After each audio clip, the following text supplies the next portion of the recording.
ಕರ್ನಾಟಕದಲ್ಲಿ 29,600 ಗ್ರಾಮಗಳಿದೆ. ಈ 29,600 ಗ್ರಾಮಗಳಲ್ಲಿ 2.5 ಲಕ್ಷ ದೇವಸ್ಥಾನಗಳಿದೆ. ಮುಜರಾಯಿ ದೇವಸ್ಥಾನ ಬಿಟ್ಟು 2.5 ಲಕ್ಷ ದೇವಸ್ಥಾನಗಳಿದೆ ಕರ್ನಾಟಕದಲ್ಲಿ. ಅದರಲ್ಲಿ ಮುಜರಾಯಿ ದೇವಸ್ಥಾನ 34,563 ದೇವಸ್ಥಾನಗಳು ಮುಜರಾಯಿ ದೇವಸ್ಥಾನ ಇದೆ. ಯಾವ ಸರ್ಕಾರ ಬರುತ್ತೋ ಆ ಸರ್ಕಾರ ಆ ದೇವಸ್ಥಾನಗಳನ್ನು ತನ್ನ ತೆಕ್ಕೆಗೆ ತಗೊಂಡು ಆ A grade, B grade, C grade ಅನ್ನೋದ್ರ ಮುಖಾಂತರ ಸರ್ಕಾರ ವ್ಯವಸ್ಥೆಯನ್ನು ಮಾಡುತ್ತೆ. ನಾನು ಆ ವಿಷಯಕ್ಕೆ ಹೋಗೋದಿಲ್ಲ. ಆದರೆ ಈ 2.5 ಲಕ್ಷ ದೇವಸ್ಥಾನಗಳೇನಿದೆ, ಈ 2.5 ಲಕ್ಷ ದೇವಸ್ಥಾನಗಳನ್ನು ಕಟ್ಟಿರ್ತಕ್ಕಂಥದ್ದು ಯಾವುದೇ ಒಬ್ಬ ಸರ್ಕಾರದ ಅಲ್ಲ, ಯಾವುದೇ ಒಬ್ಬ ರಾಜಕಾರಣಿ ಅಲ್ಲ, ಸರ್ವೇ ಸಾಮಾನ್ಯ ಭಕ್ತರ ಹಣದಿಂದ ದೇವಸ್ಥಾನಗಳನ್ನ ಕಟ್ಟಿದ್ದಾರೆ. ಈ 2.5 ಲಕ್ಷ ದೇವಸ್ಥಾನಗಳು ನಿರ್ಮಾಣ ಆಗಿರ್ತಕ್ಕಂಥದ್ದು ಯಾವ ರಾಜಕೀಯ ವ್ಯಕ್ತಿ, ಯಾವುದೇ ಸರ್ಕಾರದಿಂದ ಅಲ್ಲ, ಸರ್ವೇ ಸಾಮಾನ್ಯರ ಭಕ್ತರ ಶ್ರದ್ಧಾಭಕ್ತಿ ಹಣದಿಂದ ಆ ದೇವಸ್ಥಾನ ಕಟ್ಟಿದ್ದಾರೆ. ಆದರೆ ಯಾವಾಗ ಲಾಭ ಬರುತ್ತೋ ಆ ಲಾಭ ಬಂದಂಥ ಸಂದರ್ಭದಲ್ಲಿ ಆ ದೇವಸ್ಥಾನಗಳನ್ನು ಸರ್ಕಾರ ತನ್ನ ಕಪಿಮುಷ್ಟಿಗೆ ತಗೊಳ್ತಕ್ಕಂಥ ಕೆಲಸವನ್ನು ಮಾಡುತ್ತಷ್ಟೇ. ಯಾವ ಸರ್ಕಾರವೂ ದೇವಸ್ಥಾನ ಕಟ್ಟಿಲ್ಲ. ಹೀಗೆ ಇಂಥ ದೇವಸ್ಥಾನಗಳು ಇವತ್ತು 2.5 ಲಕ್ಷ ದೇವಸ್ಥಾನಗಳು ಮತ್ತೊಮ್ಮೆ ಆ ದೇವಸ್ಥಾನಗಳು ತನ್ನ ಗತಕಾಲದ ಇತಿಹಾಸವನ್ನು ಕಾಣುವಂಗಾಗಬೇಕು. ದೇವಾಲಯ ಅಂತ ಕೇಳಿದರೆ ಅದೊಂದು ಶ್ರದ್ಧಾ ಕೇಂದ್ರ, ದೇವಸ್ಥಾನ ಅಂತ ಕೇಳಿದರೆ ಅದೊಂದು ಭಕ್ತಿ ಕೇಂದ್ರ, ದೇವಾಲಯ ಅದೊಂದು ಧಾರ್ಮಿಕ ಕೇಂದ್ರ, ದೇವಾಲಯ ಜ್ಞಾನ ಕೇಂದ್ರ, ದೇವಾಲಯ ಅನ್ನ ಕೇಂದ್ರ, ದೇವಾಲಯ ಸಂಸ್ಕಾರ ಕೇಂದ್ರ, ದೇವಾಲಯ ನಮ್ಮೆಲ್ಲರಿಗೂ ಒಂದು ಸಂಸ್ಕಾರವನ್ನು ನೀಡ್ತಕ್ಕಂಥ ಸುಸಂಸ್ಕೃತವಾಗಿರ್ತಕ್ಕಂಥ ಒಂದು ಕೇಂದ್ರ. ಮನಸ್ಸಿನ ದುಃಖವನ್ನು ದೂರ ಮಾಡಿ ಮನಸ್ಸಿಗೆ ಶಾಂತಿಯನ್ನು, ಮುದವನ್ನು, ಸಂತೋಷವನ್ನು ಕೊಡ್ತಕ್ಕಂಥ ಒಂದು ಆಧ್ಯಾತ್ಮಿಕ ಜಾಗ ಅಂತ ಇದ್ದರೆ ಅದು ದೇವಸ್ಥಾನ ಮಾತ್ರ. ಇನ್ಯಾವುದರಿಂದನೂ ಸಾಧ್ಯ ಇಲ್ಲ, ಇನ್ಯಾವುದರಿಂದನೂ ಸಾಧ್ಯ ಇಲ್ಲ. ಅಂಥ ದೇವಸ್ಥಾನಗಳು 5 ಪ್ರಕಾರದ ದೇವಸ್ಥಾನ ಇದೆ. ಮೊದಲಿನ ಸಾವಿರಾರು ವರ್ಷಗಳಿಂದ ನಮ್ಮ ದೇವಸ್ಥಾನಗಳು ನಿರ್ಮಾಣ ಆಗ್ತಾ ಇದ್ದು, ದೇವಸ್ಥಾನಗಳು ಮೊದಲು ನಿರ್ಮಾಣ ಆಗ್ತಾ ಇದ್ದು, ಆಮೇಲೆ ಗ್ರಾಮ ನಿರ್ಮಾಣ ಆಗ್ತಾ ಇತ್ತು. ಮೊದಲು ಗ್ರಾಮ ನಿರ್ಮಾಣ ಆಗ್ತಿರಲಿಲ್ಲ. ನಮ್ಮ ಇಂದಿನ ಪೂರ್ವಜರ ಪರಂಪರೆಯಲ್ಲಿ ದೇವಸ್ಥಾನ ಮೊದಲು ಕಟ್ತಾ ಇದ್ರು. ದೇವಸ್ಥಾನ ಮೊದಲಾಗೋದು, ಆ ದೇವಸ್ಥಾನಕ್ಕೆ ಜೀವನಕ್ಕೊಂದು ಬದುಕಬೇಕು ಅನ್ನೋ ಕಾರಣಕ್ಕೋಸ್ಕರ ಗ್ರಾಮ ನಿರ್ಮಾಣ ಆಗೋದು. ಇಂಥ ಗ್ರಾಮಗಳಿಗೆ ಆಲಯಾಶ್ರಿತ ಗ್ರಾಮಗಳು ಅಂತ ಕರೀತಾ ಇದ್ದು. ಈ ಆಲಯಾಶ್ರಿತ ಗ್ರಾಮಗಳು ಬರ್ತಾ ಬರ್ತಾ ಬರ್ತಾ ಗ್ರಾಮಗಳು ನಿರ್ಮಾಣ ಆದೋ, ಗ್ರಾಮಕ್ಕೊಂದು ದೇವಸ್ಥಾನ ಬೇಕು ಅಂತ 2ನೇದಾಗಿ ದೇವಸ್ಥಾನ ಕಟ್ಟಲಿಕ್ಕೆ ಶುರು ಮಾಡಿದರು. ಇನ್ನು 3ನೇದಾಗಿ ಉದ್ಭವ ದೇವಸ್ಥಾನಗಳು, 4ನೇದಾಗಿ ಒಂದು ಸಮಾಜದ ಒಂದು ಜಾತಿಯ ದೇವಸ್ಥಾನಗಳು, 5ನೇದಾಗಿ ಒಬ್ಬ ವ್ಯಕ್ತಿಗೆ ಭಗವಂತ ಶಕ್ತಿ ಕೊಟ್ಟ, ಒಬ್ಬ ವ್ಯಕ್ತಿಯೇ ಒಂದು ದೇವಸ್ಥಾನವನ್ನು ಕಟ್ಟಲಿಕ್ಕೆ ಶುರು ಮಾಡ್ದ. ಹೀಗೆ ಈ 5 ಪ್ರಕಾರದ ದೇವಸ್ಥಾನಗಳು ಸೇರಿಸಿದರೆ 2.5 ಲಕ್ಷ ನಾನು ಪದೇ ಪದೇ ಉಲ್ಲೇಖ ಮಾಡ್ತಾ ಇದ್ದೀನಿ. ಈ 2.5 ಲಕ್ಷ ದೇವಸ್ಥಾನಗಳು ಮಾತ್ರ ಅಲ್ಲ, ನಮ್ಮ ದೇಶದಲ್ಲಿ ಸಾವಿರಾರು ವರ್ಷಗಳಿಂದ ದೇವಸ್ಥಾನ ಅಂತ ಕೇಳಿದರೆ ಬರೀ ಅದೊಂದು ಧಾರ್ಮಿಕ ಪೂಜಾ ಪಾಠ ಇತ್ಯಾದಿಗೆ ಸೀಮಿತವಾಗಿರಲಿಲ್ಲ. ಒಂದು ದೇವಸ್ಥಾನ ಅಂತ ಕೇಳಿದರೆ ಅದೊಂದು ವಿದ್ಯಾ ಕೇಂದ್ರವಾಗಿತ್ತು. ಅಲ್ಲಿ ಮನುಷ್ಯನಿಗೆ ಬೇಕಾಗಿರ್ತಕ್ಕಂಥ ಶಿಕ್ಷಣವನ್ನು ಕೊಡ್ತಕ್ಕಂಥ ಜಾಗ ಯಾವುದು ಅಂತ ಕೇಳಿದರೆ ಅದು ದೇವಸ್ಥಾನವಾಗಿತ್ತು. ಆ ದೇವಸ್ಥಾನದ ಜಾಗಕ್ಕೊಂದು ಶಬ್ದ ಬಳಸ್ತಾ ಇದ್ದರು, ಘಟಿಕಾ ಕೇಂದ್ರ ಅಂತ ಹೇಳ್ತಿದ್ರು. ಘಟಿಕಾ ಕೇಂದ್ರ ಅಂತ ಕೇಳಿದರೆ ಆ ದೇವಸ್ಥಾನದ ಪಕ್ಕ ಒಬ್ಬ ಸ್ವಾಮೀಜಿಗಳು, ಆ ಸ್ವಾಮೀಜಿಗಳು ಅಲ್ಲಿನ ಮಕ್ಕಳಿಗೆ ಶಿಕ್ಷಣವನ್ನು ಕೊಡುವಂಥ ಕೆಲಸವನ್ನು ಆ ದೇವಸ್ಥಾನದ ಆಧಾರದ ಮೇಲೆ ಮಾಡ್ತಾಯಿದ್ರು. ಅಂಥ ವ್ಯವಸ್ಥೆಗೆ ಘಟಿಕಾ ಕೇಂದ್ರ ಅಂತ ಹೇಳ್ತಾ ಇದ್ದರು. ನಮ್ಮೆಲ್ಲ ದೇವಸ್ಥಾನಗಳು ಆ ಘಟಿಕಾ ಕೇಂದ್ರಗಳು ನಡೆಸ್ತಾ ಇದ್ದು. ಅಲ್ಲಿ ಯಾರು ಪ್ರತಿಭಾವಂತ ವಿದ್ಯಾರ್ಥಿ ಆಗ್ತಾನೆ ಅಂಥವನಿಗೆ ಹೇಳ್ತಾ ಇದ್ರು ಸಾಹಸ ಘಟಿಕೆ ಅಂತ ಹೇಳ್ತಾ ಇದ್ರು. ಇವತ್ತು ನಮ್ಮ ಫೆಲೋಶಿಪ್ಗಳೇನಾಗ್ತಾ ಇದೆ, ಘಟಿಕೋತ್ಸವ. ಆ ಘಟಿಕೋತ್ಸವಗಳ ಅರ್ಥ ಈ ಘಟಿಕಾದಿಂದ ಬಂದಂಥದ್ದೇ ಆ ಘಟಿಕೋತ್ಸವ. ನಮ್ಮ ಹಳೆದನ್ನು ಯಾವುದನ್ನು ಬಿಟ್ಟಿಲ್ಲ. ಅದೇ ಪರಂಪರೆ ಇವತ್ತು ಬೇರೆಯ ಹೆಸರಿನಲ್ಲಿ ಮುಂದುವರೆದಿದೆ. ಹೀಗೆ ಆ ರೀತಿ 4ನೇ ಶತಮಾನದಲ್ಲಿ ನಮ್ಮ ಕರ್ನಾಟಕದಲ್ಲಿ ಆರಂಭ ಆದಂಥ ಮೊದಲ ವಿಶ್ವವಿದ್ಯಾಲಯ ಅಂತ ಕೇಳಿದರೆ ಶಿವಮೊಗ್ಗ ಜಿಲ್ಲೆಯ ಶಿಕಾರಿಪುರದ ತಾಳಗುಂದ ಅಂತ ಒಂದು ಗ್ರಾಮ ಇದೆ. ಮಯೂರವರ್ಮನ ಜನ್ಮಸ್ಥಾನದ ಪಕ್ಕ ಇರತಕ್ಕಂಥ ಒಂದು ಗ್ರಾಮ ಅದು. ಅಂದಿನ ಹೆಸರು ಸ್ಥಾನಕುಂದೂರು ಅಂತ. ಅಲ್ಲಿ ಒಂದು ದೇವಸ್ಥಾನ ಇದೆ. ಇವಾಗ ನಮ್ಮ ಕರ್ನಾಟಕದಲ್ಲಿರ್ತಕ್ಕಂಥ ಕ್ರಿಸ್ತ ಶಕದ ಮೊದಲನೇ ದೇವಸ್ಥಾನ ಅಂತ ಕೇಳಿದರೆ ಅಲ್ಲಿನ ಪ್ರಣವೇಶ್ವರ ದೇವಸ್ಥಾನ. ಅದು ನಮ್ಮ ಕರ್ನಾಟಕದ ಮೊದಲ ದೇವಸ್ಥಾನ. ಕ್ರಿಸ್ತ ಶಕ 350ರಲ್ಲಿ ಕಟ್ಟಿರ್ತಕ್ಕಂಥ ದೇವಸ್ಥಾನ. ಇವತ್ತಿಗೂ ಅದರ ಅವಶೇಷ, ಇವತ್ತಿಗೂ ಆ ಜಾಗದಲ್ಲಿ ಆ ದೇವಸ್ಥಾನ ಇದೆ. ಇಂಥ ಒಂದು ದೇವಸ್ಥಾನದಲ್ಲಿ ಮಯೂರವರ್ಮನ ಕಾಲದಲ್ಲಿ ಕ್ರಿಸ್ತ ಶಕ 450ನೇ ಇಸ್ವಿಯಲ್ಲಿ ನರ್ಮದಾ ನದಿಯಿಂದ 4,000 ಜನ ಋತ್ವಿಕರನ್ನ ಕರ್ಕೊಂಡು ಬಂದು ಅಲ್ಲಿ 3,000 ಜನ ವಿದ್ಯಾರ್ಥಿಗಳಿಗೆ ಶಿಕ್ಷಣ ಕೊಡುವಂಥ ಒಂದು ಘಟಿಕಾ ಕೇಂದ್ರ ಕ್ರಿಸ್ತಶಕ ನಾಲ್ಕೂವರೆ ಶತಮಾನದಲ್ಲಿ ಮಯೂರವರ್ಮನ ಕಾಲದಲ್ಲಿತ್ತು.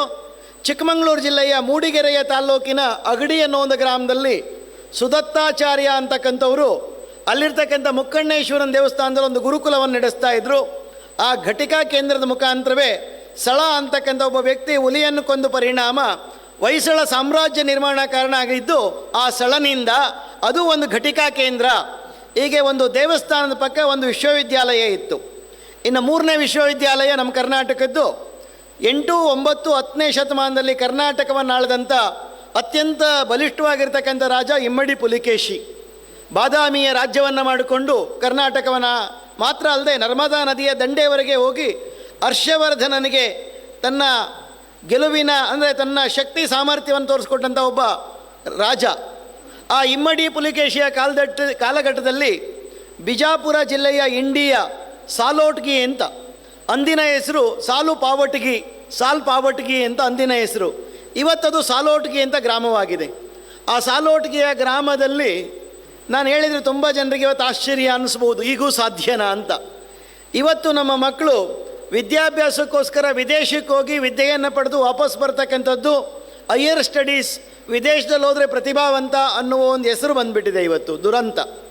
ಆದರೆ ಜಗತ್ತಿನ 27 ದೇಶಗಳಿಂದ ಕರ್ನಾಟಕದ ಬಿಜಾಪುರದ ಇಂಡಿಯ ಸಾಲೋಟ್ಗಿಗೆ ಬರ್ತಾ ಇದ್ರು, ಇಲ್ಲಿ ವಿದ್ಯೆಯನ್ನು ಕಲಿತು ವಾಪಸ್ ಹೋಗ್ತಾ ಇದ್ರು. ಅಂಥ ವಿಶ್ವವಿದ್ಯಾಲಯ ನಮ್ಮ ಕರ್ನಾಟಕದಲ್ಲಿತ್ತು.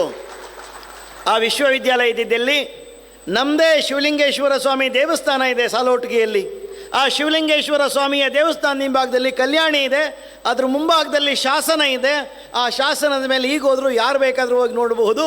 ಅಲ್ಲಿ ಆ ಶಿಲಾಶಾಸನದಲ್ಲಿ ಕೆತ್ತಿದ್ದಾರೆ ಜಗತ್ತಿನ 27 ದೇಶಗಳಿಂದ ಇಲ್ಲಿಗೆ ಬರ್ತಾ ಇದ್ರು ಅಂತ. ಇನ್ನು 4ನೇ ವಿಶ್ವವಿದ್ಯಾಲಯ ಕಲಬುರಗಿ ಜಿಲ್ಲೆಯ ಚಿತ್ತಾಪುರ ತಾಲ್ಲೂಕಿನ ನಾಗಾವಿ ವಿಶ್ವವಿದ್ಯಾಲಯ. ರಾಷ್ಟ್ರಕೂಟರ ರಾಜಧಾನಿಯಾಗಿರ್ತಕ್ಕಂಥ ಮಾನ್ಯಕೇಡದಿಂದ 12 ಕಿಲೋಮೀಟರ್ ದೂರದಲ್ಲಿರ್ತಕ್ಕಂಥ ಚಿತ್ತಾಪುರ ಅಂತಕ್ಕಂಥ ಗ್ರಾಮದಲ್ಲಿ ನಾಗಾವಿ ಎಲ್ಲಮ್ಮನ ದೇವಸ್ಥಾನ ಇದೆ. ರಾಷ್ಟ್ರಕೂಟರ ಕುಲದೇವತೆ. ಆ ಕುಲದೇವತೆಯನ್ನು ಆಧಾರ ಮಾಡಿಕೊಂಡು ಇವತ್ತಿಗೂ ಆ ಗ್ರಾಮದಲ್ಲಿ ಇರತಕ್ಕಂಥ ಒಂದು ಸಣ್ಣ ಕೊಳದಿಂದ 380 ಎಕರೆಗೆ ನೀರಾವರಿ ಆಗುತ್ತೆ. ಆ ದೇವಿಯ ಮುಂಭಾಗದಲ್ಲಿ ಬರ್ತಕ್ಕಂಥ ಜಲ 380 ಎಕರೆಗೆ ನೀರಾವರಿ ಕೊಡುತ್ತೆ. ಅನ್ನವನ್ನು ಆ ದೇವಿ ಕೊಡ್ತಾಳೆ. ಅದರ ಜೊತೆಯಲ್ಲಿ ಅದರ ಹಿಂಭಾಗದಲ್ಲಿ ಒಂದು ದೇವಸ್ಥಾನ ಇದೆ, ಬ್ರಹ್ಮ ವಿಷ್ಣು ಮಹೇಶ್ವರರ ದೇವಸ್ಥಾನ ಇದೆ. ಅದರ ಪಕ್ಕದಲ್ಲಿ ಆಂಜನೇಯನ ದೇವಸ್ಥಾನ ಇದೆ, ಸಂಜೀವಿನಿ ಆಂಜನೇಯ ಅಂತ ಹೇಳ್ತಾರೆ. ಅದರ ಮುಂಭಾಗದಲ್ಲಿ 64 ಕಂಬಗಳಿದೆ. ನಮ್ಮ ಪ್ರಾಚೀನ ವಿದ್ಯೆಗಳೇನಿತ್ತು 64 ವಿದ್ಯೆಗಳು, 64 ವಿದ್ಯೆಗಳನ್ನು ಕೆತ್ತಿರ್ತಕ್ಕಂಥ ಕಂಬಗಳಲ್ಲಿದೆ.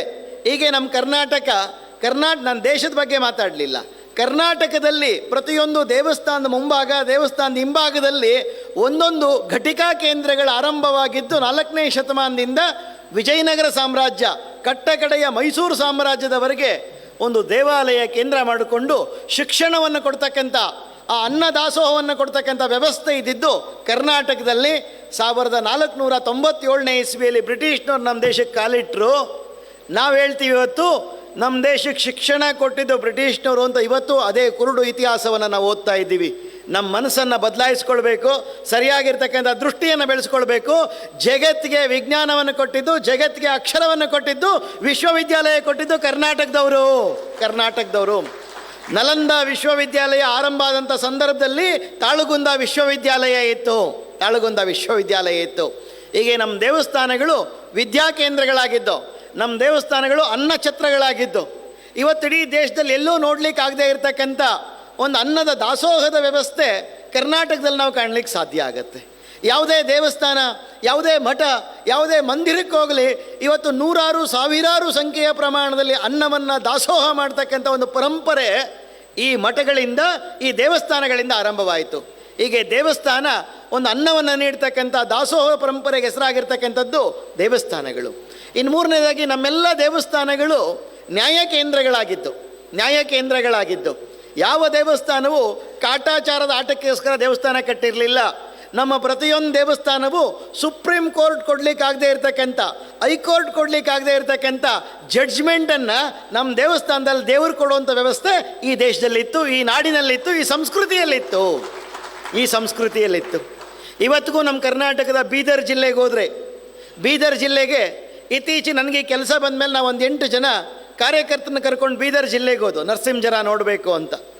ನರಸಿಂಹಜರಾಗೆ ಹೋದಾಗ ಎಲ್ರಿಗೂ ಗೊತ್ತಿದೆ, ದೊಡ್ಡದಾಗಿರ್ತಕ್ಕಂಥ ಪರ್ವತ, ಎದೆಯ ಮಟ್ಟಕ್ಕಿರ್ತಕ್ಕಂಥ ನೀರಿನಲ್ಲೇ ಹೋಗಬೇಕು, 150 ಅಡಿ ಆ ನೀರಿನಲ್ಲೇ ಹೋಗಬೇಕು. ನನ್ನ ಜೊತೆಗೆ ಬಂದಂಥ 8 ಜನ ಕಾರ್ಯಕರ್ತರ ಜೊತೆಯಲ್ಲಿ ಎಲ್ಲರೂ ಡ್ರೆಸ್ಸನ್ನು ತೆಗೆದು ಬದಲಾಯಿಸ್ಕೊಂಡು ಒಳಗಡೆಗೆ ಹೋಗ್ಲಿಕ್ಕೆ ಶುರು ಹೋಗಬೇಕು ಅನ್ನೋಷ್ಟೊತ್ತಿಗೆ ಅಲ್ಲಿ ಗುಡಿ ಮುಂಭಾಗದಲ್ಲಿರ್ತಕ್ಕಂಥ ಒಬ್ಬ ಅರ್ಚಕರು ಒಂದು ಸಣ್ಣ ಮಾತು ಹೇಳಿದರು. ನೋಡಿ, ಒಳಗಡೆ ಹೋಗ್ತೀರಿ, ಸುಮಾರು ಒಂದು 150 ಅಡಿಯಷ್ಟು ದೂರ ಹೋಗಬೇಕು. ಹೋಗೋದಕ್ಕೆ ಮುಂಚೆ ಒಮ್ಮೆ ನೆನಪು ಮಾಡ್ಕೊಳ್ಳಿ, ತುಂಬ ತಪ್ಪು ಮಾಡಿದರೆ, ತುಂಬ ಮೋಸ ಮಾಡಿದರೆ, ತುಂಬ ಅನ್ಯಾಯ ಮಾಡಿದರೆ ಒಳಗಡೆ ಹೋಗಬೇಡಿ, ಆವು ಚೇಳಿದೆ, ಸ್ವಲ್ಪ ಎಚ್ಚರಿಕೆ ಅಂತ ಹೇಳಿದರು. ನನ್ನ ಜೊತೆಗೆ ಬಂದವರು 8 ಜನರಲ್ಲಿ 5 ಜನ ಹೇಳಿದರು, ಇಲ್ಲ ಸರ್ ನನಗೆ ಸ್ವಲ್ಪ ಸ್ಕಿನ್ ಅಲರ್ಜಿ ಇದೆ, ನೀರಿನ ಕಂಡ್ರೆ ಸ್ಕಿನ್ ಅಲರ್ಜಿ ಆಗುತ್ತೆ, ನೀವು ಹೋಗಿ ಬನ್ನಿರಿ, ನಾವಿಲ್ಲೇ ನಿಂತ್ಕೊಂಡು ನಮಸ್ಕಾರ ಮಾಡ್ತೀವಿ, ದೇವ್ರು ಎಲ್ಲ ಕಡೆ ಇದ್ದಾನೆ ಅಂತ ಹೇಳಿದರು. ಸುಪ್ರೀಂ ಕೋರ್ಟ್ ಕೊಡಲಿಕ್ಕಾಗದೇ ಇರೋ ತೀರ್ಪನ್ನು ಭಗವಂತ ಮೂಕ ಸಾಕ್ಷಿಯಾಗಿ ಕೊಡ್ತಾನೆ. ಇದು ನಮ್ಮ ದೇಶ, ಇದು ನಮ್ಮ ಸಂಸ್ಕೃತಿ. ನಮ್ಮ ಗುಡಿಯಲ್ಲಿ ದೇವರು ಮಾತಾಡಲಿಲ್ಲ, ಆದರೆ ದೇವರು ಜಡ್ಜ್ಮೆಂಟ್ ಕೊಟ್ಟಂಥ ದೇಶ ನಮ್ಮದು, ನಮ್ಮ ಸಂಸ್ಕೃತಿ ನಮ್ಮದು. ಅಂಥ ಶ್ರೇಷ್ಠವಾಗಿರ್ತಕ್ಕಂಥ ಹಿಂದೂ ಸಂಸ್ಕೃತಿ. ದೂರದ ಹೊನ್ನಾಳಿಯ ದಾವಣಗೆರೆ ಜಿಲ್ಲೆಯಲ್ಲಿ ಹೊನ್ನಾಳಿ ಅಂತಿದೆ. ಆ ಹೊನ್ನಾಳಿಯಲ್ಲಿ ಚೆನ್ನಪ್ಪ ಸ್ವಾಮಿ ಮಠ ಅಂತಿದೆ. ಆ ಚೆನ್ನಪ್ಪ ಸ್ವಾಮಿ ಮಠದಲ್ಲಿ ಇಷ್ಟು ದಪ್ಪದೊಂದು ಕಲ್ಲಿದೆ. ಆ ಕಲ್ಲನ್ನು ಯಾರು ಬೇಕಾದ್ರೂ ಮೇಲೆ ಕೆತ್ತಬಹುದು. ಆದರೆ ಅಣ್ಣ ತಮ್ಮಂದಿರು ಜಗಳ ಆಡಿ ಜಮೀನು ನಂದು ಹೆಚ್ಚು ಬರಬೇಕು, ನಂದು 1 ಎಕರೆ ಇದೆ ಅಂತ ಹೇಳಿ ಅಣ್ಣ ಹೇಳ್ತಾನೆ. ತಮ್ಮ ಹೇಳ್ತಾನೆ, ನಿಂದು 1 ಎಕರೆ ಇಲ್ಲ, ನಿಂದಿರೋದೆ 3/4 ಎಕರೆ ಅಂತ ಹೇಳ್ತಾನೆ. ಇಲ್ಲ, ವ್ಯಾಜ್ಯ ಆಗುತ್ತೆ, ಕೋರ್ಟ್ಗೆ ಹೋಗೋದು ಬೇಡ, ಚೆನ್ನಪ್ಪ ಸ್ವಾಮಿ ಮಠಕ್ಕೆ ಹೋಗೋಣ, ಪೂಜೆ ಮಾಡಿಸೋಣ. ಪೂಜೆ ಮಾಡಿಸಿದ ಮೇಲೆ ನೀನು ಒಂದು ಸರಿ ಆ ಕಲ್ಲನ್ನು ಮೇಲೆ ಕೆತ್ಬಿಟ್ಟು ಹೇಳು, ಈ ಜಮೀನು ನಂದು 3/4 ಎಕರೆ ಅಲ್ಲ, 1 ಎಕರೆ ಇದೆ ನಂದು ಅಂತ ಹೇಳಿಬಿಡು, ನಾನು ಬಿಟ್ಕೊಟ್ಬಿಡ್ತೀನಿ ಅಂತ ಅಣ್ಣ ಹೇಳ್ತಾನೆ. ಕೂಡಲೇ ಪೂಜೆ ಮಾಡಿಸ್ತಾರೆ. ಪೂಜೆ ಮಾಡಿಸಿದ ನಂತರ ಆ ಕಲ್ಲು ಎತ್ತಕ್ಕೆ ಬಂದ ಕೂಡಲೇ ಹೇಳ್ತಾನೆ, ಅಣ್ಣ ಕಲ್ಲು ಮಾತ್ರ ಎತ್ತೋದು ಬೇಡ, ನಂದು 3/4 ಎಕರೆ, ವಾಪಸ್ ಮನೆಗೆ ಹೋಗೋಣ ಬಾ ಅಂತ ಹೇಳ್ತಾನೆ. ಇದು ನಮ್ಮ ಸಂಸ್ಕೃತಿ. ಹೀಗೆ ದೇವಸ್ಥಾನ ಅಂತ ಕೇಳಿದರೆ ಅದೊಂದು ನಿರುದ್ಯೋಗ ಕೇಂದ್ರ ಅಲ್ಲ. ಬಿಹಾರದ ಮೊನ್ನೆ ಒಬ್ಬ ಸಚಿವ ಮಾತಾಡಿದರು, ದೇವಸ್ಥಾನ ಅಂತ ಕೇಳಿದ್ರೆ ನಿರುದ್ಯೋಗ ಕೇಂದ್ರ ಅಂತ. ದೇವಸ್ಥಾನ ನಿರುದ್ಯೋಗ ಕೇಂದ್ರ ಅಲ್ಲ ಸ್ವಾಮಿ, ದೇವಸ್ಥಾನ ಉದ್ಯೋಗ ಕೇಂದ್ರ, ದೇವಸ್ಥಾನ ವ್ಯಾಪಾರ ಕೇಂದ್ರ, ದೇವಸ್ಥಾನ ಆರ್ಥಿಕ ಕೇಂದ್ರ. ನಮ್ಮೆಲ್ಲರ ಜನರ ಸಾವಿರಾರು ಕುಟುಂಬಗಳಿಗೆ ಉದ್ಯೋಗ ಕೊಟ್ಟಿದ್ರೆ ಅದಿನ್ಯಾವ ವ್ಯಕ್ತಿನೂ ಅಲ್ಲ, ನಮ್ಮ ದೇವಸ್ಥಾನಗಳಿಗೆ ಕೊಟ್ಟಿದೆ. ನಮ್ಮ ದೇವಸ್ಥಾನಗಳು ಉದ್ಯೋಗವನ್ನು ಕೊಟ್ಟಿದೆ. ಹಣ್ಣು ಕಾಯಿ ಮುಖಾಂತರ ಆಟೋದಲ್ಲಿ ಹೋಗೋರಿಗೆ, ಬಸ್ಸಲ್ಲಿ ಹೋಗೋರಿಗೆ, ಲಾಡ್ಜಲ್ಲಿ ಹೋಗೋರಿಗೆ, ಈ ರೀತಿ ಪ್ರತ್ಯಕ್ಷವಾಗಿ ಪರೋಕ್ಷವಾಗಿ ದೇವಸ್ಥಾನಗಳು ಸಾವಿರಾರು ಅಲ್ಲ ಲಕ್ಷಾಂತರ ಜನರಿಗೆ ಉದ್ಯೋಗವನ್ನು ಕೊಡ್ತಕ್ಕಂಥ ಕೆಲಸಗಳನ್ನು ನಮ್ಮ ದೇವಸ್ಥಾನಗಳು ಮಾಡಿದ್ದಾವೆ. ನಿರುದ್ಯೋಗ ಕೇಂದ್ರ ಅಲ್ಲ. ಮುಂದೆ ಬರ್ತಕ್ಕಂಥ ಅಯೋಧ್ಯೆಯ ರಾಮ ಮಂದಿರದ ಬಜೆಟ್ ಇನ್ನು 5 ವರ್ಷದಲ್ಲಿ ಉಲ್ಲೇಖ ಮಾಡ್ತಾ ಇದ್ದಾರೆ ಅವರು. ಅಯೋಧ್ಯೆಯ ರಾಮ ಮಂದಿರಕ್ಕೇನು ಸಂಗ್ರಹ ಆಗುತ್ತಲ್ಲ ಒಂದು ವರ್ಷಕ್ಕೆ, ಉತ್ತರ ಪ್ರದೇಶದ ಬಜೆಟ್ಟಿನ 25% ಬಜೆಟ್ಟಿನ ಟ್ಯಾಕ್ಸನ್ನು ಅಯೋಧ್ಯೆಯ ರಾಮ ಮಂದಿರದಿಂದ ಕೊಡ್ತಾರೆ. ಅಷ್ಟು ಟ್ಯಾಕ್ಸನ್ನು ರಾಮ ಮಂದಿರದಿಂದ ಸಂಗ್ರಹ ಆಗುತ್ತೆ. ಅಷ್ಟು ದೊಡ್ಡ ಪ್ರಮಾಣದಲ್ಲಿ ಒಂದು ದೇವಸ್ಥಾನ ಸಾವಿರಾರು ಜನರಿಗೆ ಉದ್ಯೋಗ ಕೊಡುತ್ತಲ್ಲ. ಹಾಗಾಗಿ ನಮ್ಮದು ನಿರುದ್ಯೋಗ ಕೇಂದ್ರ ಅಲ್ಲ, ನಮ್ಮದು ಭಿಕ್ಷುಕರ ಕೇಂದ್ರ ಅಲ್ಲ, ನಮ್ಮದು ಆಧ್ಯಾತ್ಮದ ಕೇಂದ್ರ. ಭಕ್ತರ ಜಾತಿ ಮತ ಪಕ್ಷ ಪಂಥ ಭೇದ ಭಾವಗಳನ್ನ ಮರಿತಕ್ಕಂಥ ಏಕತೆಯ ಕೇಂದ್ರ ನಮ್ಮ ದೇವಸ್ಥಾನಗಳು. ಕಳೆದ ಒಂದು 15 ದಿವಸಗಳ ಹಿಂದೆ ಕೊಪ್ಪಳದಲ್ಲಿ ಜಾತ್ರೆ ನಡೀತು. ಜಾತ್ರೆಗೆ ಬಂದಂಥ ಜನ ಎಷ್ಟು? 8 ಲಕ್ಷ ಜನರು. ಯಾವುದೇ ವೆಹಿಕಲ್ ವ್ಯವಸ್ಥೆ ಮಾಡಿರಲಿಲ್ಲ, ಯಾವುದೇ ಕರಪತ್ರ ಹೊರಡಿಸಿರಲಿಲ್ಲ, ಯಾರಿಗೂ ಏನು ತರಬೇಕು ಅಂತ ಹೇಳಿರಲಿಲ್ಲ. ಯಾರ್ದೋ ಮನೆಯಲ್ಲಿ ರೊಟ್ಟಿ ಬಂತು, ಯಾರ್ದೋ ಮನೆಯ ಚಟ್ನಿ ಪುಡಿ ಬಂತು, ಯಾರ್ದೋ ಮಾಲ್ದಿ ಬಂತು.